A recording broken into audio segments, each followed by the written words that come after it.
Shalom, selamat pagi Bapak Ibu yang dikasihi Tuhan. Kita bersyukur pagi hari ini kita boleh bangun pagi semua karena anugerah Tuhan. Kita masih diberi kesempatan hidup untuk memuliakan Tuhan. Kita memuji Tuhan, menyembah Tuhan, mengagung-agungkan Tuhan. Dan biarlah hari yang penuh sukacita ini, hari yang penuh dengan berkat ini, mari kita gunakan sebaik mungkin. Kita siapkan hati pikiran kita untuk diteduhkan oleh firman Tuhan, untuk diberkati oleh firman Tuhan melalui pembacaan dan perenungan firman Tuhan. Mari kita berdoa.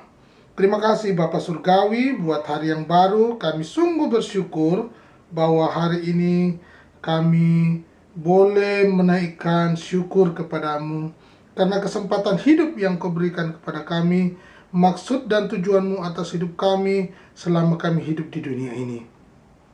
Biarlah hidup kami berguna bagi banyak orang, nama-Mu dimuliakan. Kami mau membaca dan merenungkan firman-Mu. Ajar kami Tuhan melalui pembacaan dan perenungan ini untuk mengerti maksud dan kehendak-Mu dalam hidup kami. Dalam nama Yesus Kristus, haleluya, amin.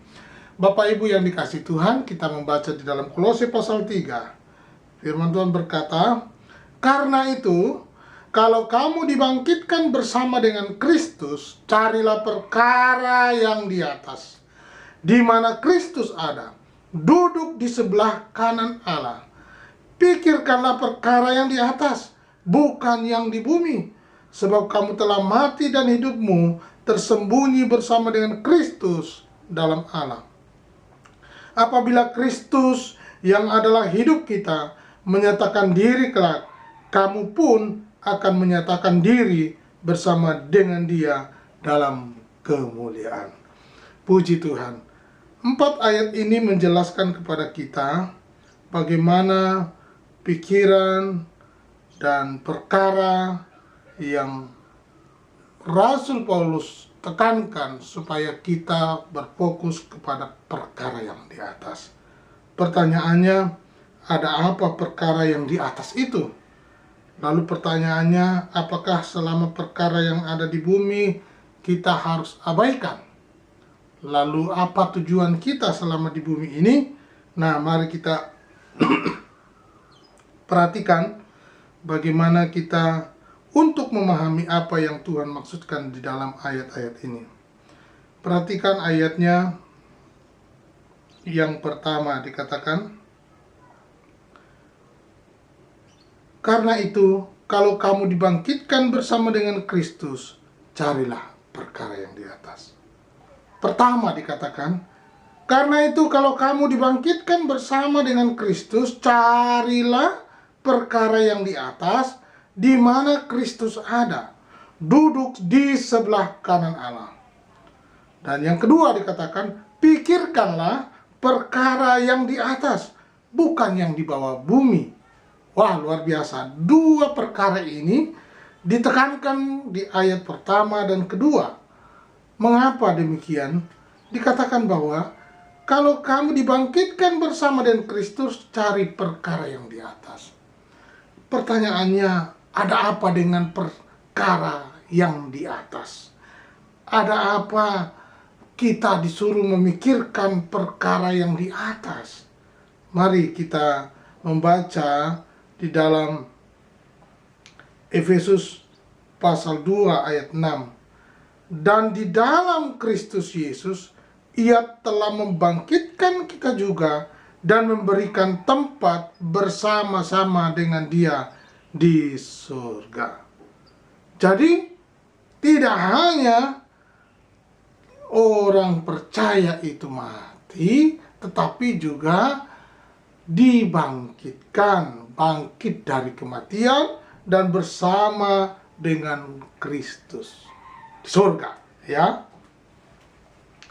Jadi inilah yang menjelaskan mengapa kita harus memikirkan perkara yang di atas. Jadi hidup kita ini tidak hanya bangun pagi, kemudian beraktivitas, makan, lalu istirahat, lalu tidur lagi, bangun lagi, tidur lagi. Tidak, Bapak Ibu. Ternyata ada tujuan yang kekal yang Tuhan rindukan di dalam hidup kita, supaya keberadaan kita selama hidup ini, diberi kesempatan hidup ini, supaya kita jangan melupakan eksistensi kita, yaitu tujuan hidup kekal. Nah, ini dia. Jadi, ini penting sekali. Di dalam 2 Korintus pasal 5 ayat 14 berkata, sebab kasih Kristus yang menguasai kami, karena kami telah mengerti bahwa jika satu orang sudah mati untuk semua orang, maka mereka semua sudah mati. Galatia 2 ayat 20 berkata, namun aku hidup, tetapi bukan lagi aku sendiri yang hidup, melainkan Kristus yang hidup di dalam aku. Dan hidupku yang kuhidupi sekarang di dalam daging adalah hidup oleh iman dalam Anak Allah yang telah mengasihi aku dan menyerahkan dirinya untuk aku. Jadi kita harus bertanggung jawab atas hidup kita, bahwa hidup kita ini ada yang pelihara, ada yang memperhatikan, dan ada yang mengontrol. Ada pribadi Kristus di dalam hidup kita. Oleh karena itu tidak boleh semena-mena kita mau ini semaunya, dan itu egois. Jangan, Bapak Ibu. Jangan kita lalai dengan kehidupan selama di dunia ini. Biarlah selama di bumi ini kita diberikan dua, perkara yang di atas dan memikirkan perkara, mencari dan pikirkan itu. Di dalam Roma 12 ayat 1 dan 2 berkata, karena itu saudara-saudara, demi kemuliaan Allah aku menasihatkan kamu supaya kamu mempersembahkan tubuhmu sebagai persembahan yang hidup, yang kudus dan yang berkenan kepada Allah. Itu adalah ibadahmu yang sejati. Ibadah yang sejati justru di dalam Roma pasal 12 dikatakan supaya kamu mempersembahkan tubuhmu sebagai persembahan yang hidup, yang kudus, dan yang berkenan kepada Allah. Nah, selama hidup di bumi ini yang harus kita rawat, kita pelihara, bagaimana mempersembahkan hidup yang kudus, yang berkenan kepada Allah itu. Dan itu dikatakan ibadah yang sejati. Mengapa?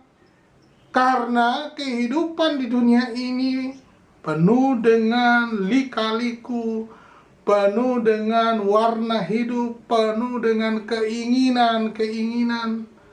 Dan hati-hati, waspada bahwa selalu ada tantangan di dalamnya. Oleh karena itu, kita diingatkan kembali supaya kita mempersembahkan tubuh kita, mempersembahkan hidup kita untuk kemuliaan Allah. Ayat 2 berkata, janganlah kamu menjadi serupa dengan dunia ini, tetapi berubahlah oleh pembaharuan budimu, sehingga kamu dapat membedakan manakah kehendak Allah, apa yang baik, yang berkenan kepada Allah, dan yang sempurna. Ini dia. Selama kita hidup di bumi ini, mari kita mencari perkara yang di atas. Mari kita pikirkan perkara-perkara yang di atas. Dan selama kita hidup di bumi ini, mari kita beribadah yang sejati dengan mempersembahkan hidup, mempersembahkan tubuh untuk kemuliaannya. Jangan lupa bahwa kehidupan kita yang kekal di surga juga ada. Jangan hanya berpuas diri di dalam kehidupan di bumi ini. Ini sementara, tapi kehidupan yang kekal di surga sana Bapak Ibu yang dikasihi Tuhan, kita mau belajar akan firman Tuhan, dan biarlah melalui pembacaan dan perenungan pagi hari ini, kita mau terus mencari perkara-perkara yang di atas, memikirkan perkara yang di atas.